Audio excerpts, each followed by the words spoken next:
Então, aqui eu coloquei para vocês os modais numa hierarquia do que pede permissão ou que nega. O could, que é o passado do can. I can study, presente.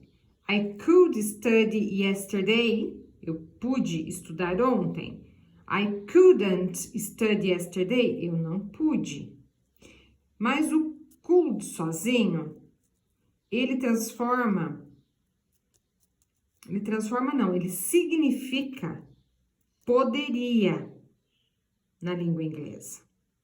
Então, can, permite, cannot, nega. Could, afirma no passado. Couldn't, nega no passado. I could study, eu pude estudar. I couldn't study, eu não pude. Mas, se ele vier sozinho numa frase, ele significa poderia. Por exemplo, can you help me? Você pode me ajudar? Could you help me, please? Ele tá falando a mesma coisa, mas esse aqui é pode me ajudar e esse poderia você me ajudar, por favor? Ele é mais educado, mais polite. Should mostra um dever, mas quando eu dou uma opinião para vocês. Nossa, eu acho que você deveria conversar com o teu professor. I think you should speak to your teacher. Nossa, eu acho que você não deveria sair de casa. I think you shouldn't go out. Então, eu mostro para você o que você deve ou não deve fazer numa opinião. O must é quando eu dou a ordem, que é muito utilizado pelos professores, quando vocês têm alguns deveres, ou pelos pais, numa situação de trabalho. Porque você tem que fazer, queira ou não queira. You must do your job. You must do your homework. Negando ou afirmando. Então, must do, mustn't do. Porque aqui eu estou mostrando para vocês que todos podem afirmar, como eles podem negar. E o have to é quando você tá doente, com muita febre, e que eu falo pra você, nossa, você deve ir no médico, né? Porque você não tá legal. Só que o negócio é mais sério. Então, é quando eu passo pro have to. Porque eles todos significam ter que. Igual a nossa língua portuguesa. Você tem que fazer numa opinião. Você tem que fazer, queira ou não queira. Agora, aqui, ou vai ou morre, entendeu? Nessa hierarquia, como que ocorre o uso dos modais. E o ter que, queira ou não queira, para negar é o don't, e não o haven't, como vinha mostrando ali em cima para vocês. Então, essa seria a diferença primordial entre eles, e essa seria a hierarquia, que é o que a lição está trazendo aqui. E nós começamos a nossa aula com essa conversa aqui. Então, o que vocês têm que fazer? Vocês precisam ler essas frases. E, como vocês ainda moram com os pais, vocês vão considerar a situação estando na casa com os pais. O que vocês têm e o que vocês não têm que fazer enquanto morando com os pais. Então, tá aqui, in groups, discuss the questions. If you live at home with your parents, use the present tense. If you left home, use the past tense. Se você mora, use as frases no presente simples. Se você já saiu de casa, você ia usar no passado, porque daí foi uma situação que ocorreu anteriormente. Então, a realidade nossa foi trabalhar durante a aula com todas lendo e colocando a sua realidade, daí a gente usou outros exemplos de outras situações que tem ou não tem, entendeu? A gente foi trabalhando um pouco de cada uma falando e utilizando outros deveres, outros verbos do que elas têm ou não têm. Lembrando que para afirmar I have to do the washing up. Tenho que lavar a louça. I have to organize my bedroom. I have to put the rubbish out. As coisas que vocês têm que fazer. Mas I don't have to work. Será que vocês não têm que trabalhar? Acho que já mudou, né? A realidade de vocês. Vocês têm que trabalhar. Mas o que vocês não têm que fazer? Pagar pelas contas de água e luz, aluguel, compras do mercado? Então, aqui agora vocês vão ler e se colocar nessa situação. Então, essa foi uma parte que tomou mais tempo, porque a gente foi revisando situações de que a gente já trabalhou os modais, depois nós trabalhamos de cada uma fazer a sua fala ali. E nessa parte, problems, should or must, numa situação difícil, eu dou opiniões do que vocês deveriam fazer, ou eu digo que você tem que, queira ou não queira. Então, aqui também nós fizemos a leitura dos problemas, cada uma foi dando uma solução para esses problemas, colocando o should ou must. Por exemplo, I am working 16 hours a day. I am working 16 hours a day. Se você me diz que está trabalhando 16 horas por dia, qual que seria a minha resposta para você? Don't drink coffee at night. Go to the dentist. Don't go to the wedding. Talk to your boss. Trabalhou muito. Você vai conversar com quem? Teu chefe. Talk to your boss.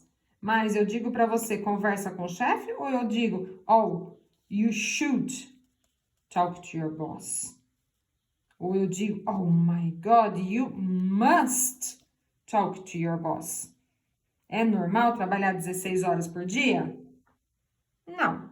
Então, eu vou colocar para vocês algo que é muito importante. Você tem que conversar, senão você vai ficar doente, vai ser prejudicado e por aí afora.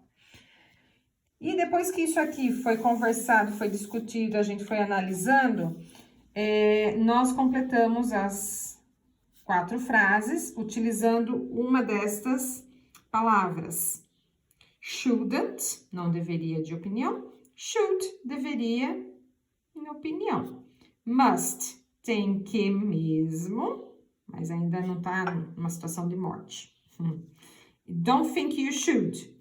Eu acho que você não deveria. Eu penso que não tem necessidade. Então, vocês vão completar aqui essas frases. Do Grammar Spot, nós lemos. E must, shouldn't or should. I don't think you should. Foi essa explicação aqui dos modais, quando que eu uso um, quando que eu uso o outro. O should é opinião. E algumas vezes a gente pode usar o think. Cadê o think aqui? You should go on a diet. You must go to the doctors. He must be careful. You shouldn't drink and drive. What should she do? Foi a outra questão que a gente trabalhou. What should she do? He, she, it. Quando eu afirmo, o verbo principal do fica no plural, para afirmar. Numa situação de pergunta, não. Principalmente porque quando eu uso um modal, o verbo principal que vem na frente, ele sempre estará no infinitivo para todas as pessoas. Não haverá diferença para he, she, it. Como é o caso do present simple. What should she do? O que deveria ela fazer? Mas eu posso falar she does need to work. She does é o verbo to do conjugado. Does, don'ts, afirma, nega, mas tem o does e o doesn't para he, she, it. E numa situação de pergunta, what should she do? fica no singular o verbo principal. Essa aqui foi outra questão que a gente colocou. E quando que eu uso I don't think you should? O don't think, não, eu penso que não, será acompanhando o should. Por quê? O think é pensar, é você analisar a situação. E o must, ele já tá sendo mais forte, mais imperativo. Então, aqui foi o exemplo também, né? We can make a negative suggestion with I don't think. I don't think you should smoke so much.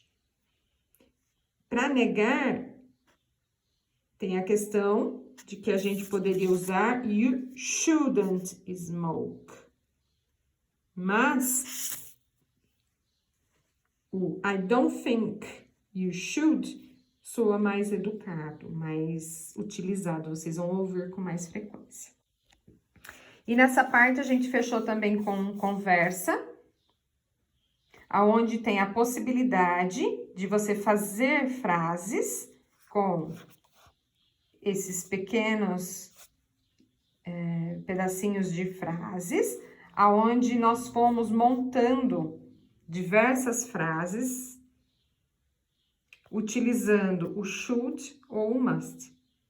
Então, if you want to learn English, you have to learn the grammar. If you want to do well in life, you should believe in yourself.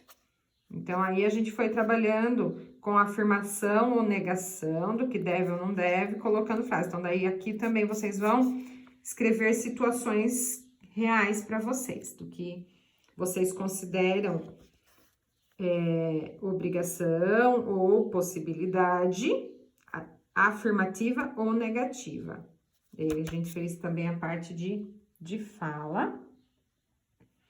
E encerramos aqui, porque, novamente, aqui foi trabalhado questão de conversação. E na próxima aula a gente continua no Listening and Speaking, from page 65. This is for next class. We did this whole page with lots of conversation and the grammar explanation. And if you want, at the back, we have something more for you to check the examples, all right? Vocês podem dar uma olhadinha aqui nessa página que tem tudo isso que eu expliquei para vocês com mais exemplos, para auxiliar na compreensão dessa estrutura. Beijos, boa aula!